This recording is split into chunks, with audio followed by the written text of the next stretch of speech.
Remember the time Howard Stern called Eazy-E the N-word? Are you a nigger? I'm the head in charge. You are still the main nigger in Niggers with Attitude. Yeah, you got it. Let's go back to 1992. A much different time. A time when everyone wasn't offended by everything. Howard Stern was a shock jock that took over the country with his brash, uncut, raw, unfiltered humor. Eazy-E was what I like to call a shock rapper. He did shocking things to get his name in the news. The name of his group alone was shocking and before its time. Niggas with Attitude. It was almost unheard of to hear the N-word portrayed in music back when Eazy and NWA were on top of the world.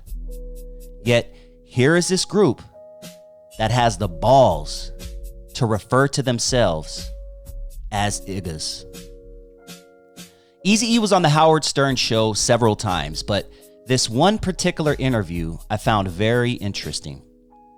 In November of 1992, Eazy-E and Los Angeles Police Chief Daryl Gates showed up together on the Howard Stern show. This is Eazy-E. How you doing, Eazy-E? All right, you? All right. Eazy-E, Chief Gates. There you go. There's a picture. Already. Where was the Chief photographer? Gates. He should have gotten that picture. Chief Gates and Eazy-E. Keep in mind, this was a time when tensions between the urban community and the LAPD were at an all-time high. I mean, just 6 months before this, a bunch of white LAPD officers were acquitted of whooping Rodney King's ass after they pulled him over.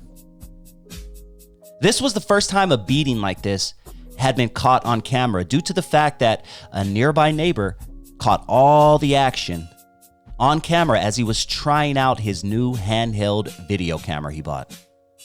The verdict in April of 1992 led to the biggest riot in LA history, the Los Angeles riots. And is it true that you are changing the slogan of the LAPD from to save and protect to we'll treat you like a king? Instead of Rodney King? Oh, I love that. Years before this incident, Eazy-E and his group NWA recorded a song called F the Police.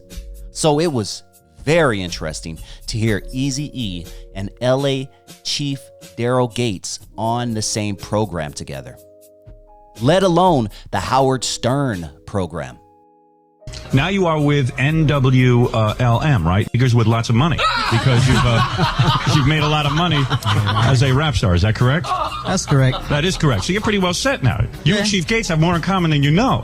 Chief Gates is out on the golf course. You're on the same side now. You're on the same side. You're the rich side. Well, he's going to start singing the song with me now. By the way, you both have beautiful tans. I gotta say that. Not everyone understood Howard's form of comedy back then in 1992. Even less now. The Howard Stern of 1992 would not fly today in this day and age. I don't even think NWA would fly nowadays. Nonetheless, 1992 was a great time in radio, especially talk radio. And hearing Eazy and the chief of LAPD together was unheard of at the time. Like I mentioned before, Eazy had been a guest on Stern's show several times, but I believe this is the first appearance he made. I'm confident Howard Stern booked Daryl Gates and Eazy on the same show, knowing it would be great radio and knowing it would get a reaction from the audience. And that it did. It got a huge reaction. Chief Gates is actually darker than Eazy-E. Look at that. You've been out on the golf course too long. Looking back and listening to this old interview, it amazes me how the N-word was thrown around so liberally by a white dude. That would never happen today. Yeah, we have a rap star here. It's going to be on our doors. We have a rap star here, Eazy-E from NWA. This is Niggas with Attitude. Niggas with Attitude. All right. Now, what about that, Chief Gates? To say niggas with attitude Now, this is Eazy-E. How you doing, Eazy-E? All right, you? All right. Eazy-E, Chief Gates. There you go. Now, there's a picture. Already. Where was the Chief photographer? Gates. He should have gotten that picture. Chief Gates and Eazy-E from Niggers with... Well, you're not with Niggers with Attitude, right? Yeah, it's still together. Oh, You're still no the- longer a nigger? Yeah, Are you a nigger? I'm the head nigga in charge. You are still the main nigger in Niggers with Attitude. Yeah, you got it. You know, I feel a little funny calling you. Are you still a nigger? Yeah. Because I feel strange about it. Yet that is the name of your group. Yeah, that's right. That's right. Wouldn't you like to be a nigga too? Yes. All right. Listening to this old interview just made me realize how much I miss the old Howard Stern show. I miss the time when comedy was comedy and everyone didn't have their panties in a bunch like they do now. Howard Stern is someone who made me want to get into radio. When I first heard him, I realized why people were calling him the greatest of all time. See, Howard Stern came to Los Angeles a little bit later. He had already been popping in New York, Philadelphia, Washington, D.C. But he came to Los Angeles in the mid to late 90s. And I remember hearing him in late 90, maybe 98, 99, something along those lines. And realizing this dude is great. Obviously now, 30-something years later, he's not the same Howard Stern he was back then because times change. And there's no way that Howard Stern's comedy back in 1992 would hold up in this day and age. Everyone's just too offended by everything. So yes, Howard Stern had to change up, and now he's more interview driven. His content isn't as unfiltered and brash and raw as it was back in the 90s. But he's still going to go down as the GOAT, in my personal opinion, when it comes to radio. And of course, Eazy-E, the person who made me fall in love with hip hop. When I heard Eazy-E's distinctive voice, I wanted to hear more. Not of any of the other rappers on the tape. I wanted to hear more of that dude with the squeaky voice. So I searched and I searched. And to this day, Eazy-E is one of my favorite rappers of all time. But what do you guys think about Howard Stern dropping the N-bomb so much back in 1992? Now, I know a lot of you young kids aren't going to understand it. Oh my God, that's so offensive. Why would he say something? I'm not talking to you guys. Well, maybe I am. Maybe you need to learn a little something, and maybe this is a reminder to you that there was a time where everyone wasn't so offended by what they heard. Back in 1992, most people who listened to Howard Stern understood it was comedy.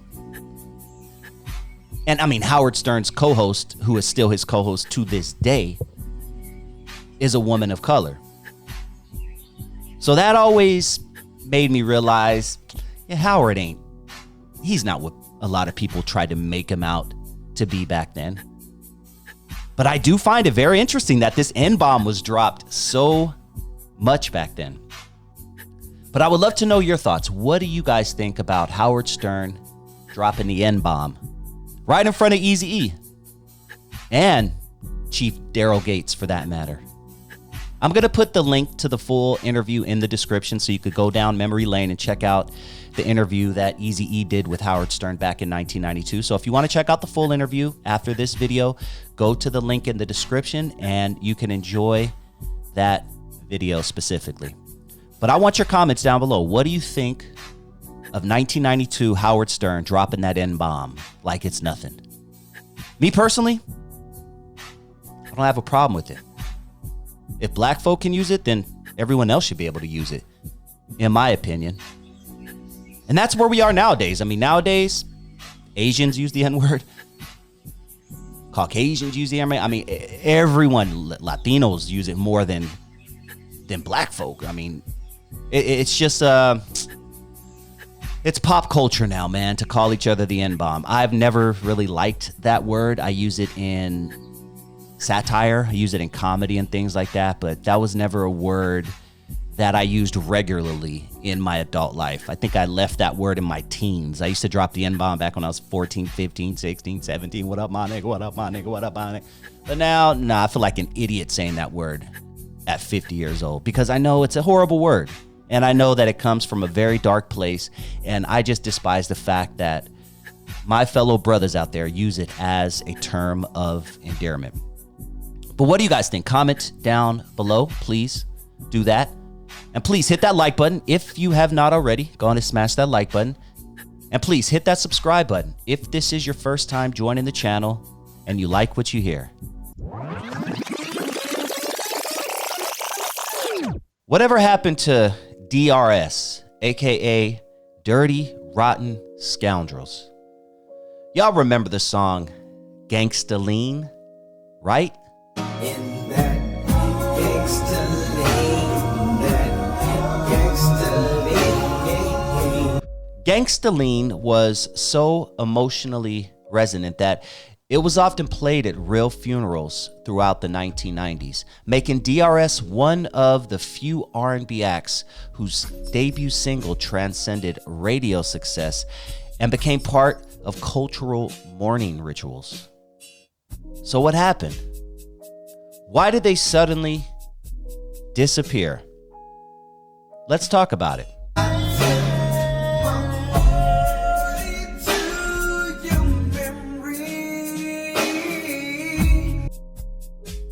D.R.S, Dirty Rotten Scoundrels, were an R&B act from Sacramento, California, active mainly in the early to mid 1990s.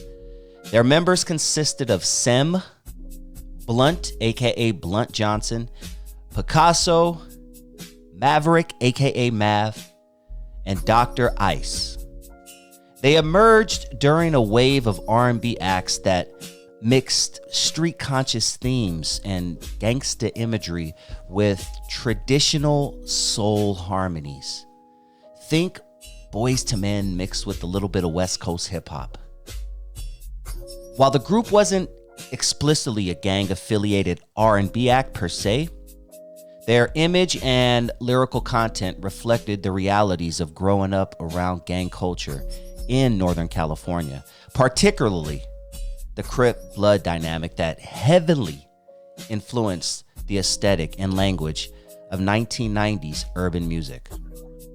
The Dirty Rotten Scoundrels name reflected that of a rough around the edges crew of singers who had lived street life but wanted to express vulnerability and loss through music.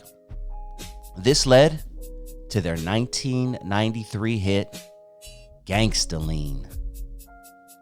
I remember hearing that song for the first time and immediately going to my local music store to buy the single once it was available. At that point, I and the rest of the world never really heard anything like that. They were definitely pioneers in that sense for sure. Gangsta Lean was a heartfelt R&B tribute to a lost friend who passed away due to street violence.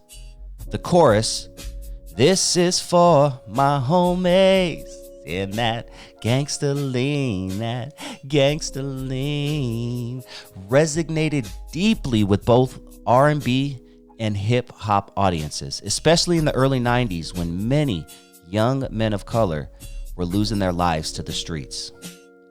The phrase gangsta lean itself referred to the way people leaned when driving in lowriders, but in the song, it took on a double meaning, symbolizing the final rest or lean of a fallen homie in his casket. The song reached number 1 on the Billboard R&B charts. It peaked at number 4 on the Billboard Hot 100, and it stayed on the R&B chart for over 24 weeks. Needless to say, it was certified platinum. One thing that I didn't know until I did a little research recently was that MC Hammer was the one who gave them their first big break. After Hammer's success in the late 80s and early 90s, he launched Roll With It Entertainment, a subdivision of his Busset Oaktown entertainment empire. Hammer aimed to expand beyond rap into R&B and film. He discovered or co-signed Dirty Rotten Scoundrels in the early 90s after hearing their demo circulating in Northern California. The group's blend of street realism and soulful harmonies fit perfectly with Hammer's vision of crossing R&B and street culture. Roll With It Entertainment was designed to showcase smoother, soulful, and community-rooted acts, with D.R.S. being its flagship. Hammer and his producers, notably Chris Broadway Romero, helped craft and polish Gangsta Lean, giving it radio appeal without losing its emotional authenticity. Hammer's connections at Capitol Records helped secure national distribution and major label level marketing for the single and the album. The album had a few dope cuts on it. I Miss You, I'm the One, It's All Good, Scoundrels Get Lonely. However, none of these songs reached the success of Gangsta Lean. Despite the strength of their vocals and production, the R&B market shifted quickly by 1994 and 1995 toward hip-hop infused groups like Jodeci, H-Town, Dru Hill, leaving D.R.S. somewhat overshadowed. After their debut album, Dirty Rotten Scoundrels quietly faded from the mainstream spotlight. Hammer's Roll With It Entertainment folded amidst his financial troubles, we'll just say that, in the mid-90s.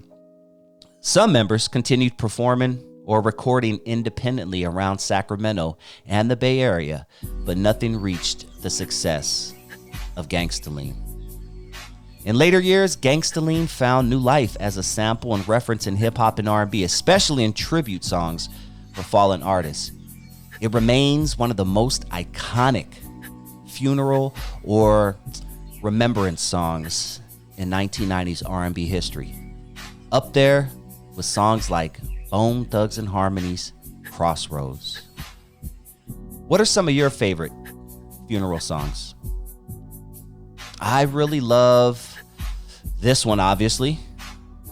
This is for my homies. Such a good song. I love Masterpiece song, I Miss My Homies.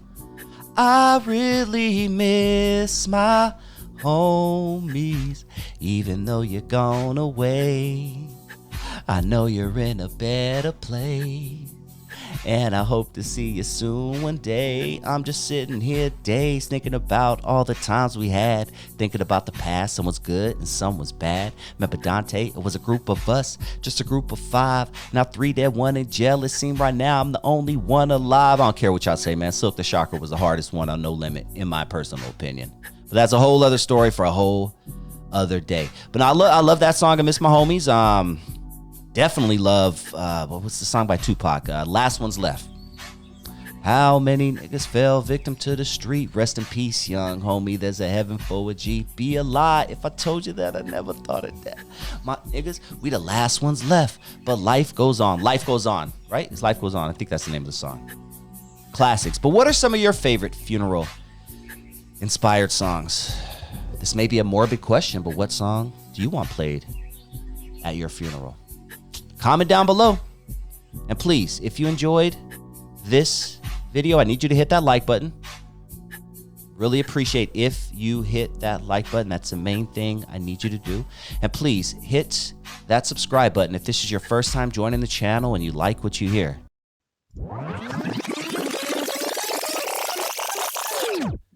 Y'all remember when Shaquille O'Neal was a rapper? And not just a rapper, a pretty damn good one.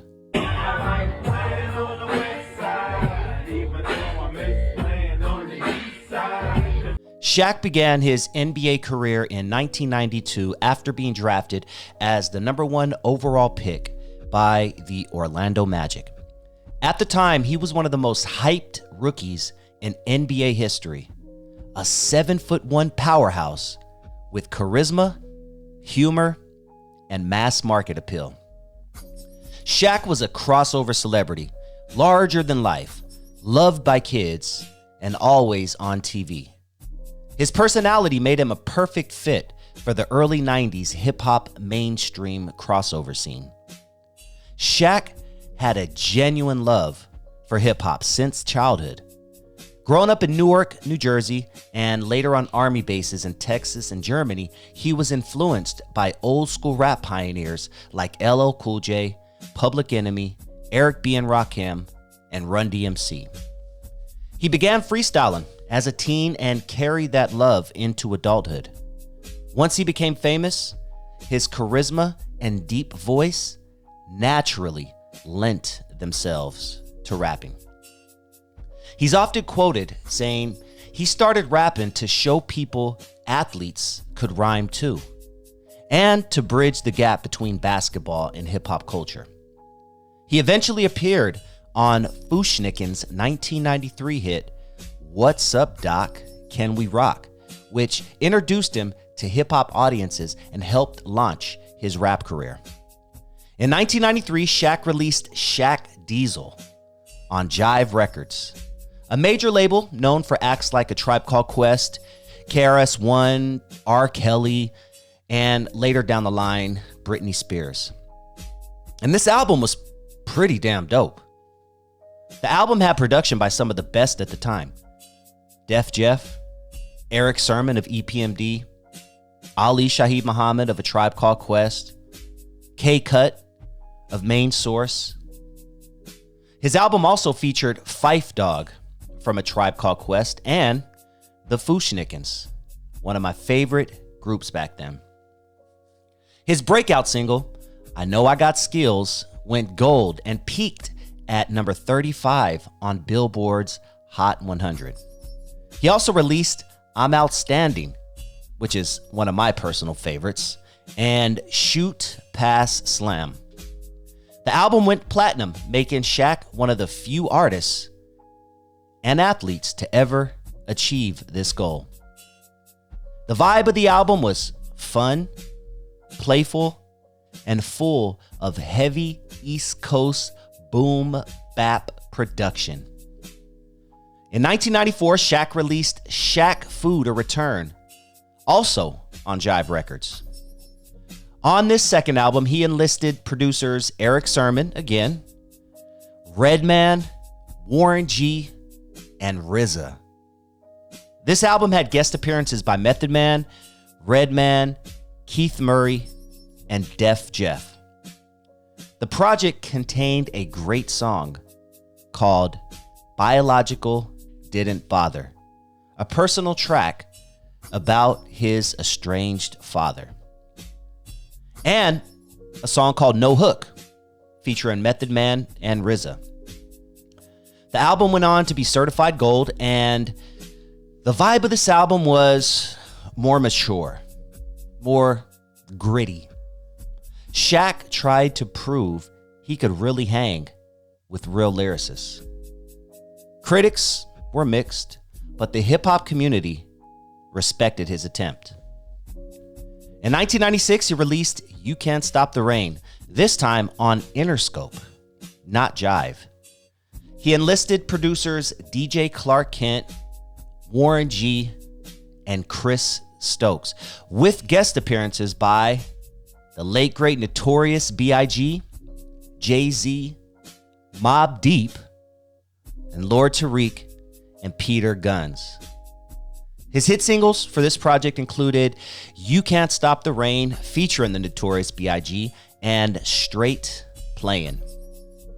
His sales were moderate, but critically, this was considered his best project.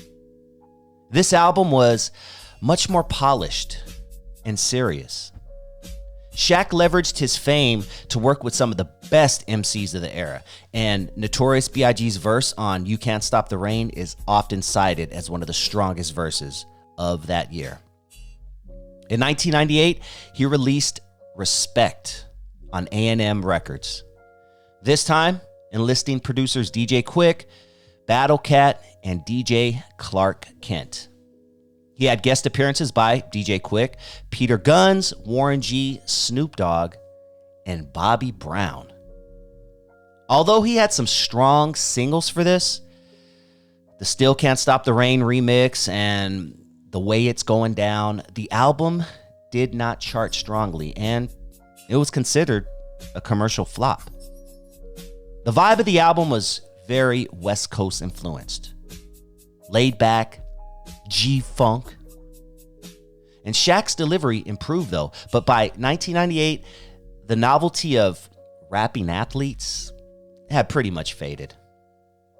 While Shaq earned respect for trying to be authentic, working with real MCs and real producers, he faced criticisms on several fronts. He was seen by some as a gimmick rapper. Many felt his fame, not his talent, was the reason for his success. Hip-hop journalists at the time, The Source, Rap Pages, and The Vibe often called his rhymes simplistic and rhythmic but juvenile. Most rappers respected his love for the culture, but few took him seriously as a lyricist. And a lot of fans saw him more as an entertainer than a real MC. However, Shaq's personality and genuine love for hip-hop earned him a different kind of respect. Even artists like Redman and Biggie Smalls co-signed him, which says a lot. After dropping 4 projects and working with some of the greats in hip-hop, Shaq hung up the mic and called it quits. He proved his point. He went platinum. He collaborated with legends, and he earned some credibility. So there wasn't much left to prove. By 1999 to 2002, Shaq was leading the Lakers to 3 straight championships. So music took a backseat to his NBA legacy. He eventually moved into acting. He starred in Blue Chips and Kazam. He also invested in several businesses and later became a broadcaster. Shaq's rap career stands as one of the most successful examples of an athlete crossing into music. He was the first athlete with the platinum album. He collaborated with legitimate hip-hop icons. He maintained credibility without beefs or scandal. And he helped bridge sports and hip-hop culture in the 1990s. What are your thoughts as Shaq as a rapper? Were you feeling his albums back then? I know I was. I was bumping them. Great production, decent lyrics. I thought they were all around good projects, in my opinion. But what do you guys think? Comment down below. Let me know what you think about Shaq's rap career. And also, please hit that like button. If you have not already, please go on and hit that like button. If you have not already, and if this is your first time joining the channel and you like what you hear, please hit that subscribe button. Let's go back to 1984. Such a great year.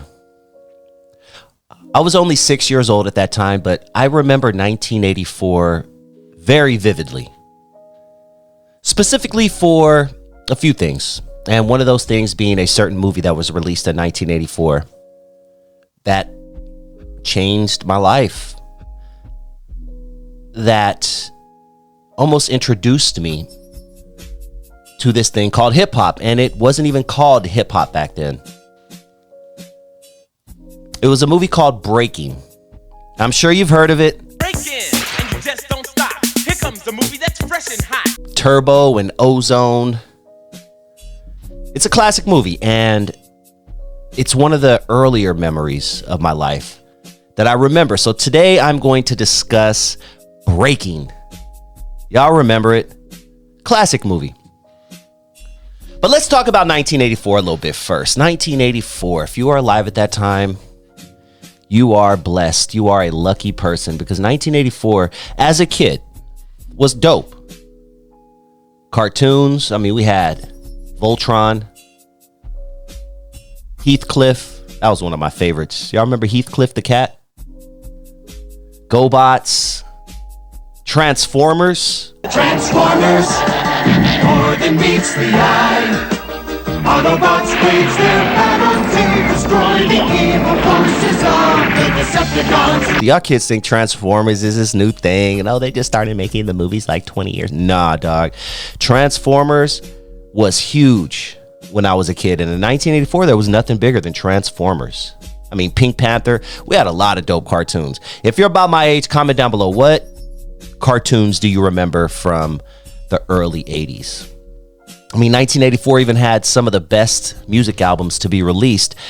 And one of those albums, which made me fall in love with music, was Thriller, Michael Jackson's Thriller.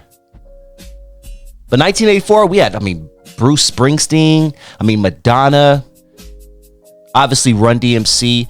Hip hop was still very new, so we weren't hearing a lot of hip hop on the radio. When I would hop in the car with my mother, they weren't playing hip hop on the radio.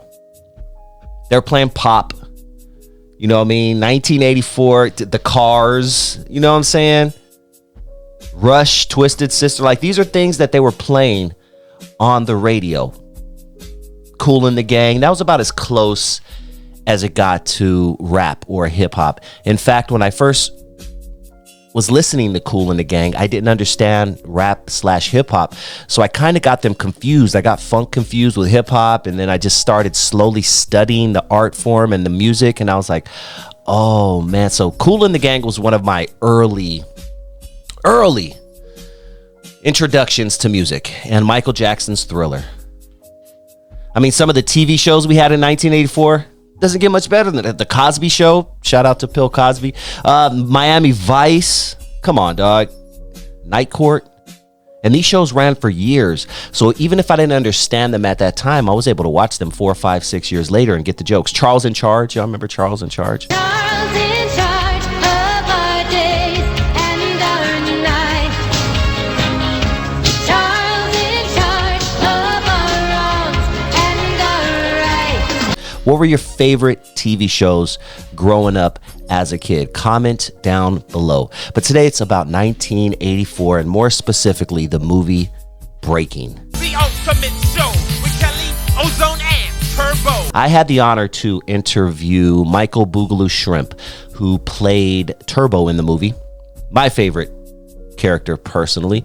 I wanted to be like Turbo, man. His moves were everything to me. It was fantastic. And even watching it today as an adult, it's still amazing, some of the moves that he was making. I wasn't really a big Ozone fan when it came to the dance style. I remember as a kid thinking he was cool because he got all the girls or whatever. He got the white chick, stuff like that. But I never really dug his style. You know what I mean? Like the helicopter windmill, like all that. I never dug his style. But I think them together in that movie was a perfect blend. It was great. It showed both styles and it showed two different characters. I remember the script. We had an agent. The script came out where they said that they wanted Turbo and Ozone. And Turbo and Ozone, they didn't really define whether they were brother or where he was like my surrogate dad or whatever. They just said they were just two guys in the neighborhood that just used their talent just to kind of like be accepted and get by. Ward, it's the recognition of my peers that makes all those agonizing days of teaching Ozone everything I know. I don't want to stay here all night, do you? Award winners don't push brooms. Oh yeah? Why don't you go out and sweep, man? Who do you think you are anyway, Fred Astaire? Who? Little campy, little corny at times, right? We can all, as adults, we can admit that. It was a little campy, it was a little corny. But when I was a 6-year-old, there was nothing like this movie from the beginning to the end. The broom scene. The broom scene is legendary, ladies and gentlemen. The broom scene by Michael Boogaloo Shrimp, aka Turbo. When I was a kid watching that, I was amazed. And then I even remember watching it later, and I remember seeing the strings. As the quality of the video or the DVD got better, you would actually see, oh, that was strings. But I remember watching that grainy ass VHS video that I would rent down the street from such and such video, Blockbuster, I don't know what it was, John's Videos. We had so many video places back then, but I would take it home and you couldn't see the strings. That was actually an accident, man. Once I got the job, I was messing around on stage on the set, and the director and the producers happened to be seeing me. It was through a break. I was balancing a broom on my finger, and I was floating in place. They were looking at me, and I'm like, oh, do I have the right deodorant? What's up? They got a prop guy, and they drilled with a drill bit. They drilled a hole in the center of the broom. Then they got some fishing string and put on my finger, and they said, okay, play with it. Y'all remember going to rent videos? See, once again, something these kids, man, I'm getting nostalgic here, guys. When I was a kid, there was nothing like renting videos.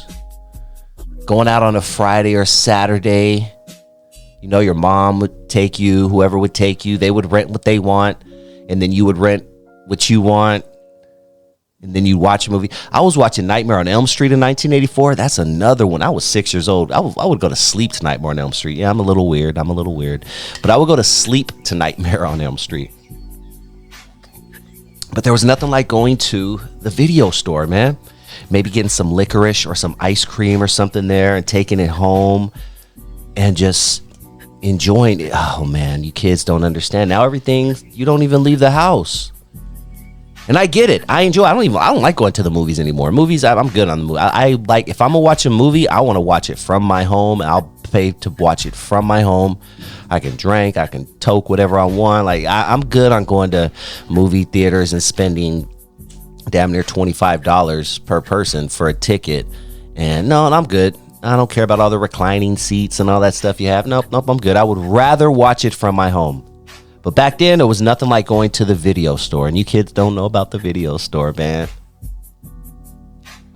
If you're under 30, you probably don't know about the video store. But it was such a good time. And Breakin is one that I would always rent. I was always at the video store renting Breakin. Like if there's one movie I rented more than anything as a kid, it had to be Breakin. I can't think of another movie that I rented more than Breakin as a kid. Beautiful people out there. Pro Wrestling Uncensored, make some noise! Oh, I've been wanting to do this for all my life. Broke, baby. Shout out to all the wrestlers tonight, killing it. Everybody is doing a great job. We're going to give you guys some entertainment. In the meantime, we are State of Mind. We are going to rock the house. I am Dusty Vision, that's my boy Step, and that's Bone. Make some noise, y'all. State of Mind's in that house. Y'all love wrestling? Make some noise. Yeah. Oh.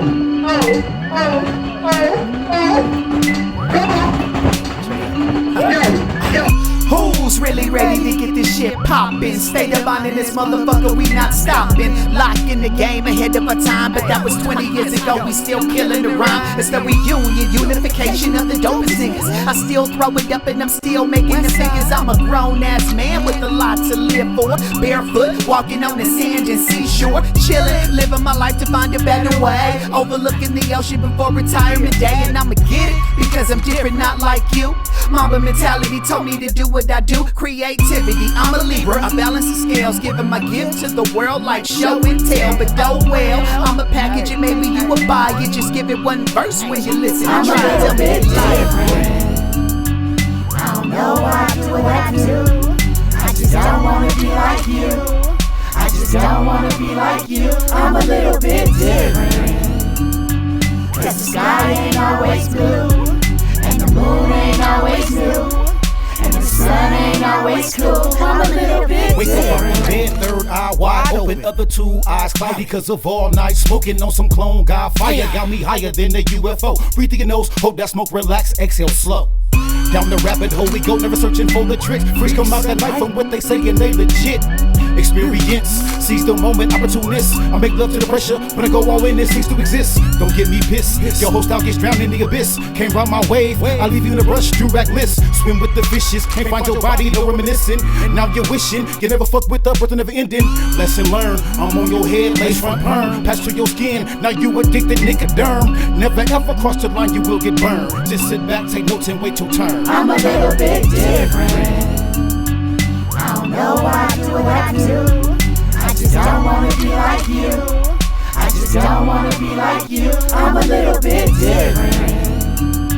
Cause the sky ain't always blue, and the moon ain't always new, and the sun ain't always cool. I'm a little When the bit joint hits my different. lips, then you know it's lights out. I be all in my feels, melting into my couch in another time zone, in somebody else's house, in the twilight zone, where the street lights out. And the tambourine man tells me about his whole plan. Clouds turning into sand, oceans turning into land. There's a gun in my hand and a penny in my pocket, and I don't even know if I'ma make it to the rocket. Cause they just counted down in the Act 3 now. So I'm running through the clouds with my luggage and my Bible and a smile on my face, cause I'm in another place where the turtle wins the race and he throws it in your face. I don't give two fucks about it, yeah, you know I'm about it. Shit, subscribe to the newspaper, read all about it. Shit, read the whole book cause the cover's kinda plain. I'm a little messed up if you know what I'm saying. I'm a little bit different. Pro wrestling unsaid to make some noise. Yeah. He got Eazy bouncing around in his ring. Yeah. I'm in trouble. Shit. As the time goes by and the earth rotates, we gon' fly high up to outer space, and we would never fall down. I'm one with the universe, call me the sound. The bass booming in your speaker, with the microphone I possess, it's a heater. You better drop it, let go. You can't touch my beats or my flow, nigga. Kevin Smith my name, but not the director, we ain't the same, man. I'm a pimp by nature, inside of me is a God the creator. Pursuing my dreams, cause anything is possible, you know what I mean. I wanna live comfortable, but gotta be clean. But working every day from 9 to 5 in my thing. I feel like I'm trapped, can't get out of the bubble. I'm running out of time, overload, I'm in trouble. I feel like I'm trapped, can't get out of the bubble. I'm running out of time, overload, I'm in trouble. One by one, we start to subtract them. Separate facade from who really about that action. Feel like I'm trapped in the room without a key. Four walls surrounding me, stripping my identity. Got me in the bubble to observe and deceive. Take away my culture and my nationality. Talking about double jeopardy and double standard to killing my folks like it don't even matter. And when we gather, disgusted by the charades, bullets spray the crowd, target practice in the game. No accountability, so who bears the blame? They want to see us violent and justify the change. Back to how it used to be. Obey or you get beat. It's a different time. Your focal mind, you feel his heat. Not a threat, it's a promise, real shit. Got the music as a platform for awareness. I feel like I'm trapped, can't get out of the bubble. I'm running out of time, overload, I'm in trouble. I feel like I'm trapped, can't get out of the bubble. I'm running out of time, overload, I'm in trouble. Let me out of this box. I'm a claustrophobic robot who knows not what he does, cause they program my thoughts and they tell me support this and hate that person. If I don't, then I'm crucified and made to be worthless. Does a penny with 2 holes in it have a purpose? When he smiles, they don't really know what's under the surface. I'm a product of pain, racism, and cocaine. I never tooted once, but it's all in my veins. That shit is all in my genes, see? It's my destiny. This is nothing new, kid, I'm just an old recipe. A boring story that you've heard hundreds of times. Blah, blah, blah, wham, wham, wham, hate my life. And my parents both sucked, I'll never be like them. Then you grow up, get married, and end up just like them. For the most part, it's our fault we're trapped in this bitch. Shit, they gave us the blueprint, our dumbasses ain't I feel like I'm trapped. Oh, thank you so much. Pro wrestling unsaid. Shout out to my boy W0RD. Shout out to all the amazing wrestlers back there sacrificing their bodies for our entertainment. We really appreciate it. Shout out to this crowd. That's so awesome. Shout out to the Monrovia. Let's keep this party going, baby. State of mind.